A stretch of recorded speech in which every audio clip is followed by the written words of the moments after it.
Recording by Dan Grzinski. The Man Who Found Out.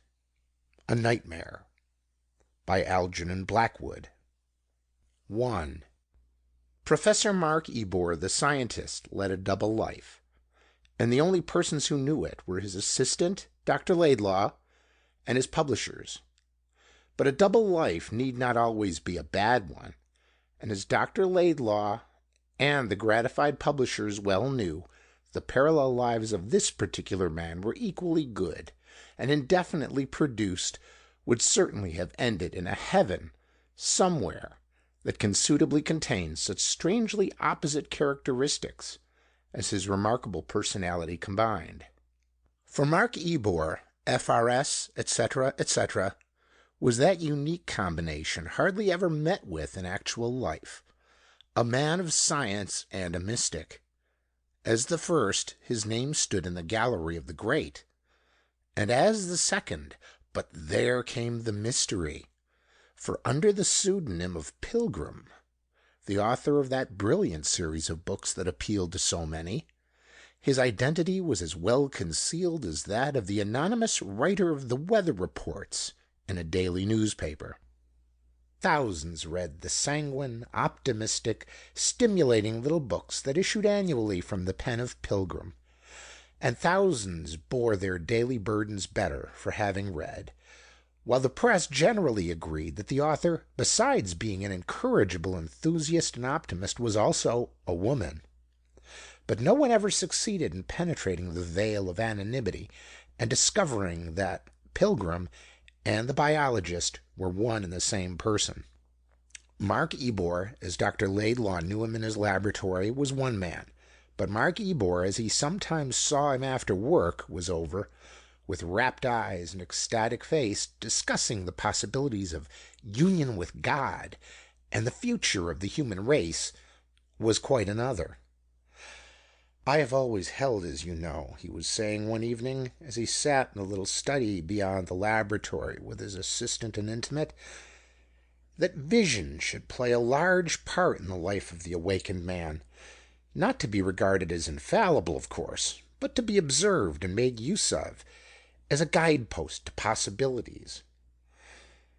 "I am aware of your peculiar views, sir," the young doctor put in deferentially, yet with a certain impatience. "For visions come from a region of the consciousness where observation and experiment are out of the question," pursued the other with enthusiasm, not noticing the interruption, "and while they should be checked by reason afterwards, they should not be laughed at or ignored. All inspiration, I hold, is of the nature of interior vision, and all our best knowledges come, such is my confirmed belief, as a sudden revelation to the brain prepared to receive it. Prepared by hard work first, by concentration, by the closest possible study of ordinary phenomena," Dr. Laidlaw allowed himself to observe. "Perhaps," sighed the other, "but by a process none the less of spiritual illumination. The best match in the world will not light a candle unless the wick be first suitably prepared." It was Laidlaw's turn to sigh. He knew so well the impossibility of arguing with his chief when he was in the regions of the mystic, but at the same time the respect he felt for his tremendous attainments was so sincere that he always listened with attention and deference, wondering how far the great man would go and to what end this curious combination of logic and illumination would eventually lead him. "Only last night," continued the elder man, a sort of light coming into his rugged features, "the vision came to me again, the one that has haunted me at intervals ever since my youth, and that will not be denied." Dr. Laidlaw fidgeted in his chair. "About the tablets of the gods, you mean, and that they lie somewhere hidden in the sands?" he said patiently. A sudden gleam of interest came into his face as he turned to catch the professor's reply. "And that I am to be the one to find them, to decipher them, and to give the great knowledge to the world." "Who will not believe," laughed Laidlaw shortly, yet interested in spite of his thinly veiled contempt, because even the keenest minds, in the right sense of the word, are hopelessly unscientific," replied the other gently, his face positively aglow with the memory of his vision.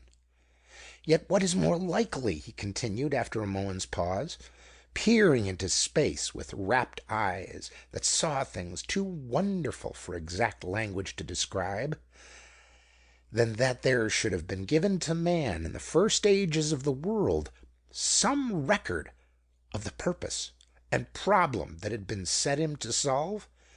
In a word," he cried, fixing his shining eyes upon the face of his perplexed assistant, "that God's messengers in the far-off ages should have given to his creatures some full statement of the secret of the world, of the secret of the soul, of the meaning of life and death, the explanation of our being here, and to what great end we are destined in the ultimate fullness of things?"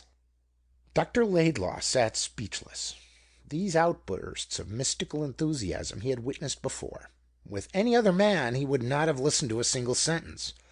But to Professor Ebor, man of knowledge and profound investigator, he listened with respect, because he regarded this condition as temporary and pathological, and in some sense a reaction from the intense strain of the prolonged mental concentration of many days. He smiled with something between sympathy and resignation as he met the other's rapt gaze. "But you have said, sir, at other times that you consider the ultimate secrets to be screened from all possible—" "The ultimate secrets, yes," came the unperturbed reply, "but that there lies buried somewhere an indestructible record of the secret meaning of life, originally known to men in the days of their pristine innocence, I am convinced. And by this strange vision so often vouchsafed to me, I am equally sure that one day it shall be given to me to announce to a weary world this glorious and terrific message." And he continued at great length and in glowing language to describe the species of vivid dream that had come to him at intervals since earliest childhood, showing in detail how he discovered these very tablets of the gods, and proclaimed their splendid contents, whose precise nature was always, however, withheld from him in the vision, to a patient and suffering humanity. "The Scrutator, sir, well described Pilgrim as the apostle of hope," said the young doctor gently, when he had finished. "And now, if that reviewer could hear you speak, and realize from what strange depths comes your simple faith—" The professor held up his hand, and the smile of a little child broke over his face like sunshine in the morning. "Half the good my books do would be instantly destroyed," he said sadly. "They would say that I wrote with my tongue in my cheek. But wait," he added significantly, "wait till I find these tablets of the gods. Wait till I hold the solutions of the old world problems in my hands. Wait till the light of this new revelation breaks upon confused humanity, and it wakes to find its bravest hopes justified. And then, my dear Laidlaw—" He broke off suddenly, but the doctor, cleverly guessing the thought in his mind, caught him up immediately. "Perhaps this very summer," he said, trying hard to make the suggestion keep pace with honesty, "in your explorations in Assyria, your digging in the remote civilization of what was once Chaldea, you may find what you dream of." The professor held up his hand in the smile of a fine old face. "Perhaps," he murmured softly, "perhaps." And the young doctor, thanking the gods of science that his leader's aberrations were of so harmless a character, went home strong in the certitude of his knowledge of externals, proud that he was able to refer his visions to self-suggestion, and wondering complacently whether in his old age he might not after all suffer himself from visitations of the very kind that afflicted his respected chief.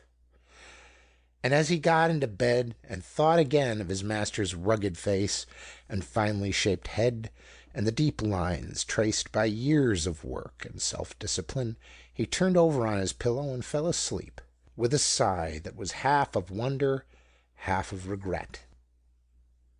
2.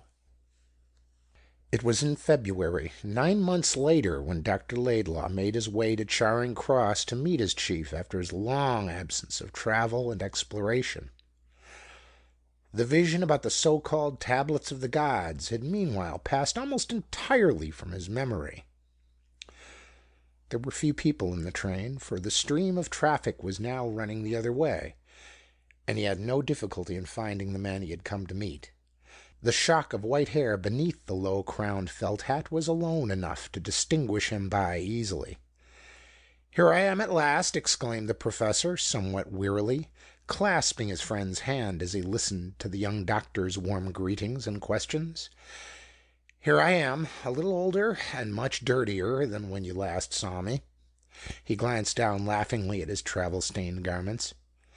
"And much wiser," said Laidlaw, with a smile, as he bustled about the platform for porters and gave his chief the latest scientific news. At last they came down to practical considerations. "And your luggage, where is that? You must have tons of it, I suppose," said Laidlaw.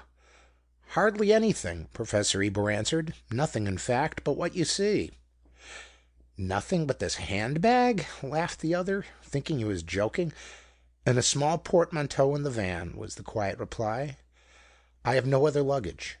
"You have no other luggage?" repeated Laidlaw, turning sharply to see if he were in earnest. "Why should I need more?" the professor added simply. Something in the man's face, or voice, or manner, the doctor hardly knew which, suddenly struck him as strange. There was a change in him, a change so profound, so little on the surface, that is, that at first he had not become aware of it. For a moment it was as though an utterly alien personality stood before him in that noisy, bustling throng. Here, in all the homely, friendly turmoil of a Charing Cross crowd, a curious feeling of cold passed over his heart, touching his life with icy finger, so that he actually trembled and felt afraid. He looked up quickly at his friend, his mind working with startled and unwelcome thoughts. "Only this?" he repeated, indicating the bag. "But where's all the stuff you went away with? And have you brought nothing home? No treasures?" "This is all I have," the other said briefly. The pale smile that went with the words caused the doctor a second indescribable sensation of uneasiness. Something was very wrong. Something was very queer. He wondered now that he had not noticed it sooner. "The rest follows, of course, by slow freight," he added tactfully, "and as naturally as possible. But come, sir, you must be tired and in want of food after your long journey. I'll get a taxi at once, and we can see about the other luggage afterwards." It seemed to him he hardly knew quite what he was saying. The change in his friend had come upon him so suddenly, and now grew upon him more and more distressingly. Yet he could not make out exactly in what it consisted. A terrible suspicion began to take shape in his mind, troubling him dreadfully. "I am neither very tired nor in need of food, thank you," the professor said quietly. "And this is all I have. There is no luggage to follow. I have brought home nothing. Nothing but what you see." His words conveyed finality. They got into a taxi, tipped the porter, who had been staring in amazement at the venerable figure of the scientist, and were conveyed slowly and noisily to the house in the north of London where the laboratory was, the scene of their labours of years. And the whole way Professor Ebor uttered no word, nor did Dr. Laidlaw find the courage to ask a single question. It was only late that night before he took his departure, as the two men were standing before the fire in the study, that study where they had discussed so many problems of vital and absorbing interest, that Dr. Laidlaw at last found strength to come to the point with direct questions. The professor had been giving him a superficial and desultory account of his travels, of his journeys by camel, of his encampments among the mountains and in the desert, and of his explorations among the buried temples, and deeper into the waste of the prehistoric sands, when suddenly the doctor came to the desired point with a kind of nervous rush, almost like a frightened boy. "And you found?" he began stammering, looking hard at the other's dreadfully altered face, from which every line of hope and cheerfulness seemed to have been obliterated, as a sponge wipes markings from a slate. "You found?" "I found," replied the other, in a solemn voice. It was the voice of the mystic rather than the man of science. "I found what I went to seek. The vision never once failed me. It led me straight to the place like a star in the heavens. I found the tablets of the gods." Dr. Laidlaw caught his breath and steadied himself on the back of a chair. The words fell like particles of ice upon his heart. For the first time, the professor had uttered the well-known phrase without the glow of light and wonder in its face that had always accompanied it. "You have brought them?" he faltered. "I have brought them home," said the other, in a voice with a ring like iron, "and I have deciphered them." Profound despair, the bloom of outer darkness, the dead sound of a hopeless soul freezing in the utter cold of space seemed to fill in the pauses between the brief sentences. A silence followed, during which Dr. Laidlaw saw nothing but the white face before him alternately fade and return, and it was like the face of a dead man. "They are, alas, indestructible," he heard the voice continue with its even metallic ring. "Indestructible," Laidlaw repeated mechanically, hardly knowing what he was saying. Again a silence of several minutes passed, during which, with a creeping cold about his heart, he stood and stared into the eyes of the man he had known and loved so long, aye, and worshipped too. The man who had first opened his own eyes when they were blind, and had led him to the gates of knowledge, and no little distance along the difficult path beyond. The man who, in another direction, had passed on the strength of his faith into the hearts of thousands by his books. "I may see them?" he asked at last, in a low voice he hardly recognized as his own. "You will let me know their message?" Professor Ebor kept his eyes fixedly upon his assistant's face as he answered, with a smile that was more like the grin of death than a living human smile.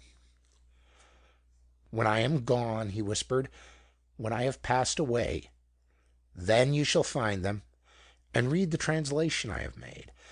And then, too, in your turn, you must try, with the latest resources of science at your disposal to aid you, to compass their utter destruction."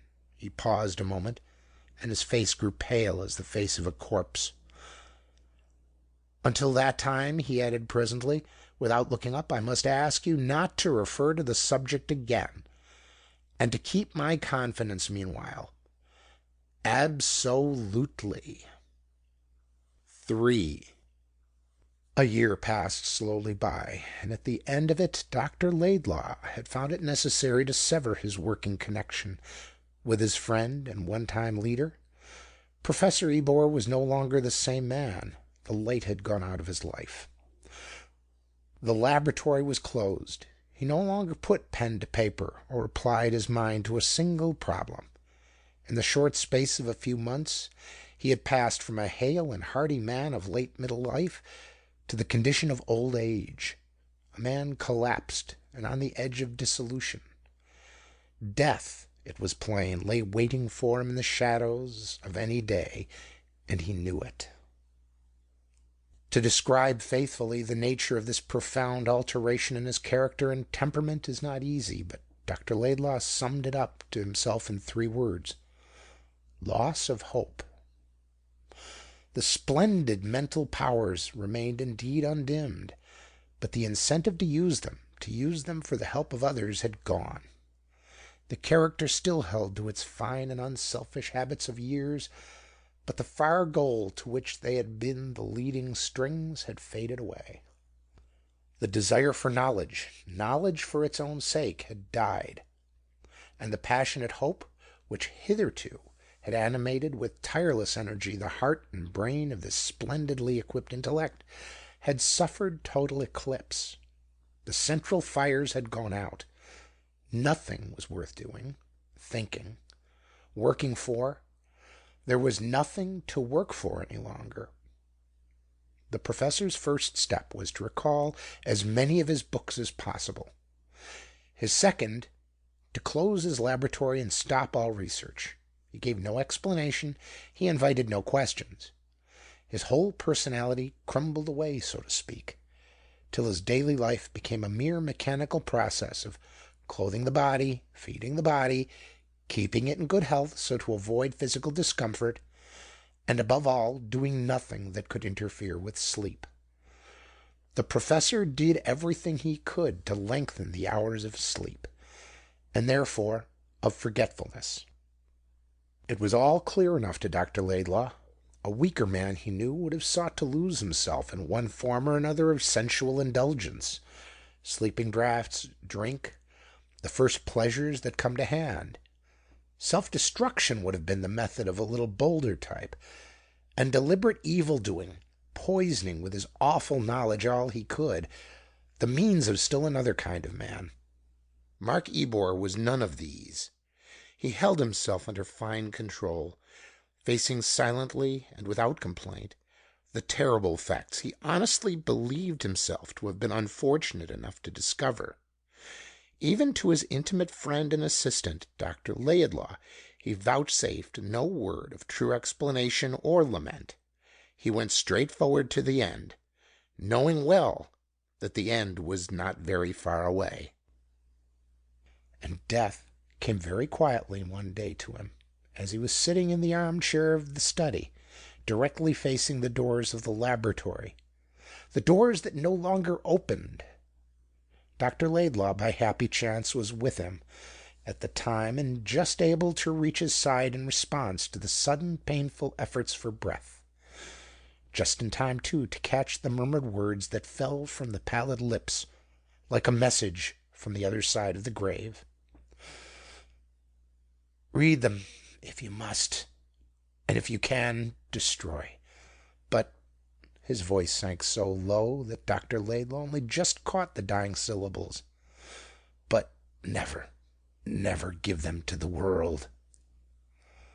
And like a gray bundle of dust loosely gathered up in an old garment, the professor sank back into his chair and expired. But this was only the death of the body.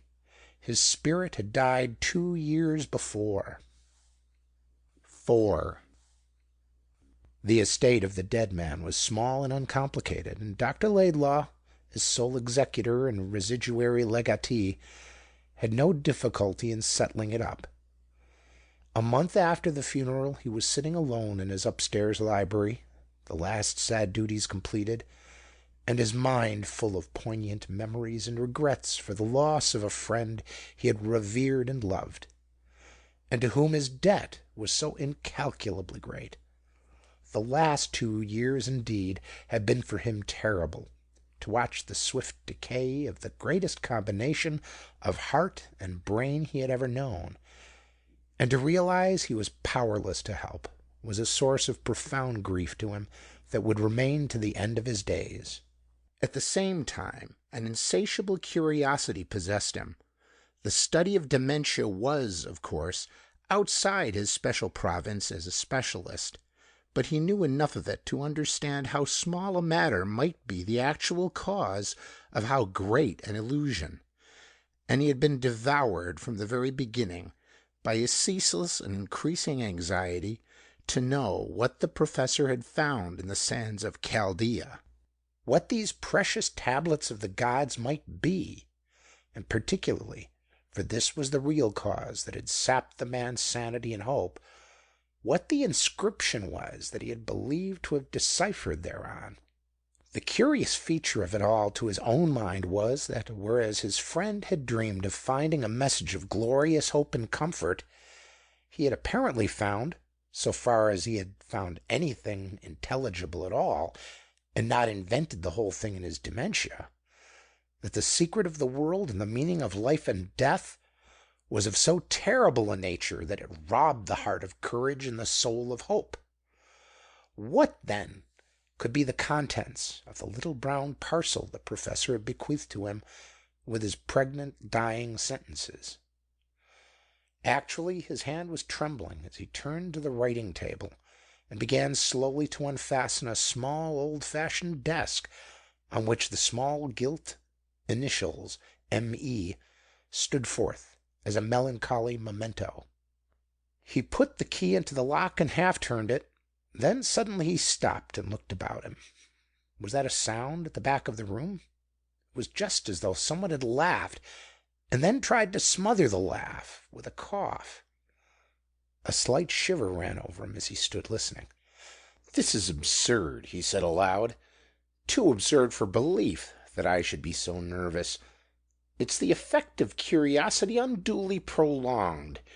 He smiled a little sadly, and his eyes wandered to the blue summer sky and the plane trees swaying in the wind below his window. "It's the reaction," he continued. "The curiosity of 2 years to be quenched in a single moment. The nervous tension, of course, must be considerable." He turned back to the brown desk and opened it without further delay.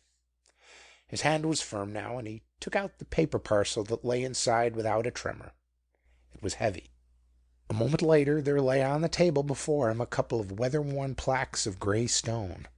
They looked like stone, although they felt like metal, on which he saw markings of a curious character that might have been the mere tracings of natural forces through the ages, or, equally well, the half-obliterated hieroglyphics cut upon their surface in past centuries by the more or less untutored hand of a common scribe. He lifted each stone in turn and examined it carefully. It seemed to him that a faint glow of heat passed from the substance into his skin, and he put them down again suddenly, as with a gesture of uneasiness. "A very clever or a very imaginative man," he said to himself, "who could squeeze the secrets of life and death from such broken lines as these." Then he turned to a yellow envelope lying beside them on the desk, with the single word on the outside in the writing of the professor, the word translation. Now, he thought, taking it up with a sudden violence to conceal his nervousness, now for the great solution. Now to learn the meaning of the worlds, and why mankind was made, and why discipline is worth while, and sacrifice and pain the true law of advancement. There was the shadow of a sneer in his voice, and yet something in him shivered at the same time. He held the envelope as though weighing it in his hand, his mind pondering many things. Then curiosity won the day, and he suddenly tore it open with the gesture of an actor who tears open a letter on the stage, knowing there is no real writing inside at all. A page of finely written script in the late scientist's handwriting lay before him. He read it through from beginning to end, missing no word, uttering each syllable distinctly under his breath as he read. The pallor of his face grew ghastly as he neared the end. He began to shake all over as with ague. His breath came heavily in gasps.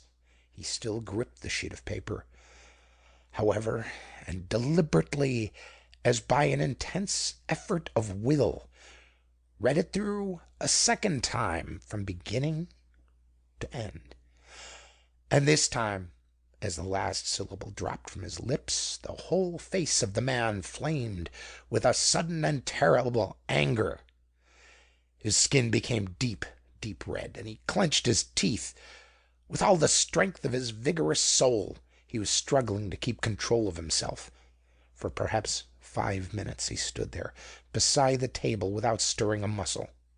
He might have been carved out of stone. His eyes were shut, and only the heaving of the chest betrayed the fact that he was a living being. Then, with a strange quietness, he lit a match and applied it to the sheet of paper he held in his hand. The ashes fell slowly about him, piece by piece, and he blew them from the windowsill into the air, his eyes following them as they floated away on the summer wind that breathed so warmly over the world. He turned back slowly into the room. Although his actions and movements were absolutely steady and controlled, it was clear that he was on the edge of violent action. A hurricane might burst upon the still room any moment. His muscles were tense and rigid. Then suddenly he whitened, collapsed, and sank backwards into a chair. Like a tumbled bundle of inert matter, he had fainted. In less than half an hour he recovered consciousness and sat up. As before, he made no sound.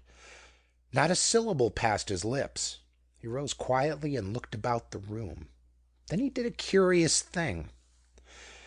Taking a heavy stick from the rack in the corner, he approached the mantelpiece, and with a heavy shattering blow he smashed the clock to pieces. The glass fell in shivering atoms. "Cease your lying voice forever," he said in a curiously still, even tone. "There is no such thing as time." He took the watch from his pocket, swung it round several times by the long gold chain, smashed it into smithereens against the wall with a single blow, and then walked into his laboratory next door and hung its broken body on the bones of the skeleton in the corner of the room. "Let one damned mockery hang upon another," he said, smiling oddly. "Delusions, both of you, and cruel as false." He slowly moved back to the front room. He stopped opposite the bookcase where stood in a row the scriptures of the world, choicely bound and exquisitely printed, the late professor's most treasured possession, and next to them several books signed Pilgrim. One by one he took them from the shelf and hurled them through the open window. "A devil's dreams, a devil's foolish dreams!" he cried with a vicious laugh. Presently he stopped from sheer exhaustion. He turned his eyes slowly to the wall opposite, where hung a weird array of Eastern swords and daggers, scimitars and spears, the collections of many journeys. He crossed the room and ran his finger along the edge. His mind seemed to waver. "No," he muttered presently, "not that way. There are easier and better ways than that." He took his hat and passed downstairs into the street. 5. It was 5 o'clock, and the June sun lay hot upon the pavement. He felt the metal doorknob burn the palm of his hand. "Ah, Laidlaw, this is well met," cried a voice at his elbow. "I was in the act of coming to see you. I've a case that will interest you, and besides, I remembered that you flavored your tea with orange leaves, and I admit—" It was Alexis Stephen, the great hypnotic doctor. "I had no tea today," Laidlaw said in a dazed manner, after staring for a moment, as though the other had struck him in the face. A new idea had entered his mind. "What's the matter?" asked Dr. Stephen quickly. "Something's wrong with you. It's this sudden heat, or overwork. Come, man, let's go inside." A sudden light broke upon the face of the younger man, the light of a heaven-sent inspiration. He looked into his friend's face and told a direct lie. "Odd," he said. "I myself was just coming to see you. I have something of great importance to test your confidence with. But in your house. Please," as Stephen urged him towards his own door, "in your house. It's only round the corner, and I cannot go back there to my rooms till I have told you. I'm your patient for the moment," he added stammeringly, as soon as they were seated in the privacy of the hypnotist's sanctum, "and I want— "My dear Laidlaw," interrupted the other, in that soothing voice of command which had suggested to many a suffering soul that the cure for its pain lay in the powers of its own reawakened will, "I am always at your service, as you know. You have only to tell me what I can do for you, and I will do it."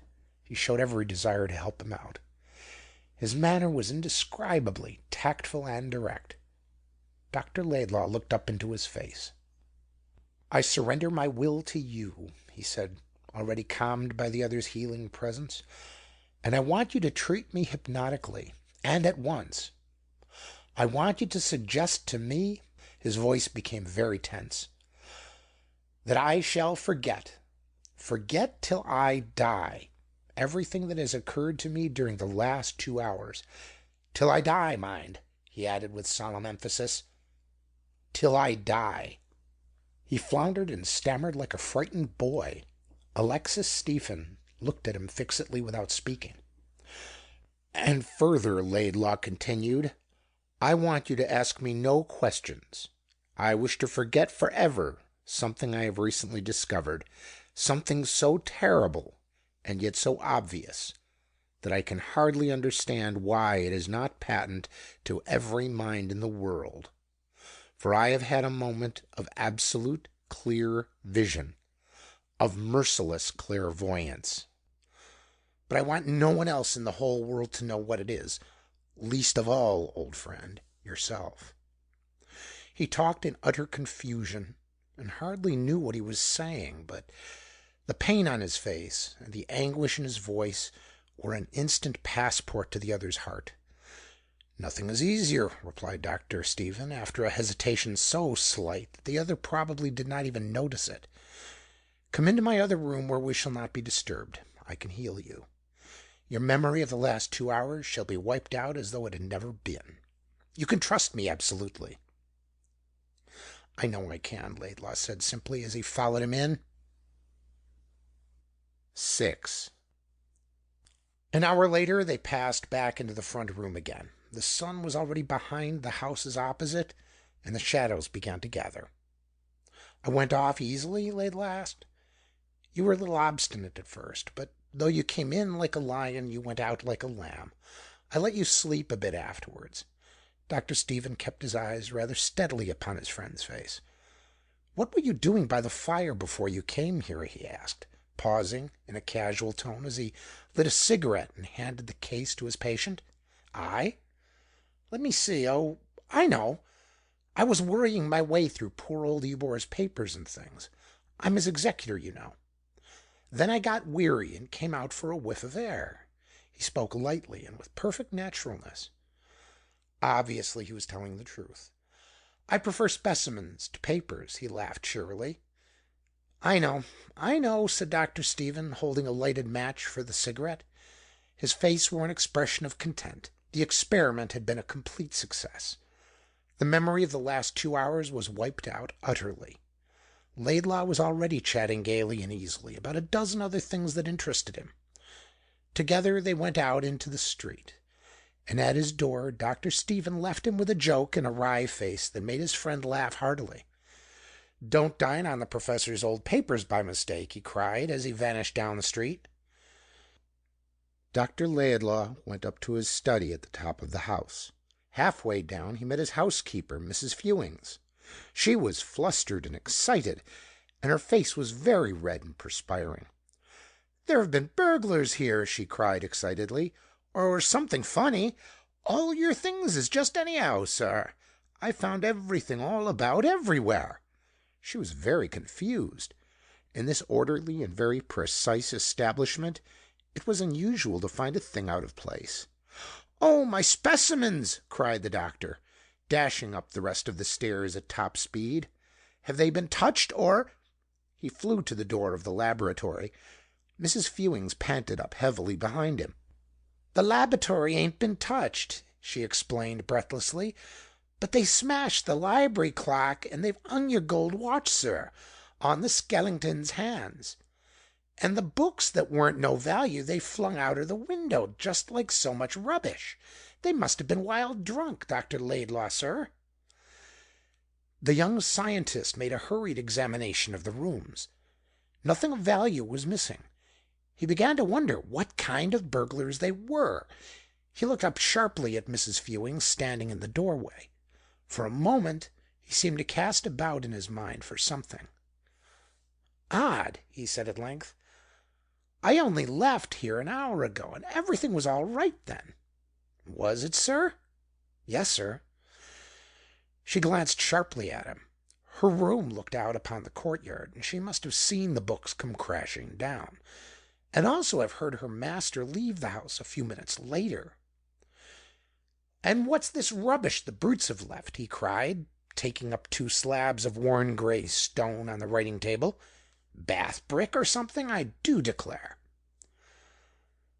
He looked very sharply again at the confused and troubled housekeeper.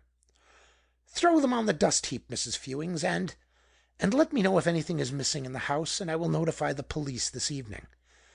When she left the room, he went into the laboratory and took his watch off the skeleton's fingers. His face wore a troubled expression, but after a moment's thought it cleared again. His memory was a complete blank. "I suppose I left it on the writing table when I went out to take the air," he said, and there was no one present to contradict him. He crossed to the window and blew carelessly some ashes of burned paper from the sill, and stood watching them as they floated away lazily over the tops of the trees. End of The Man Who Found Out, A Nightmare by Algernon Blackwood.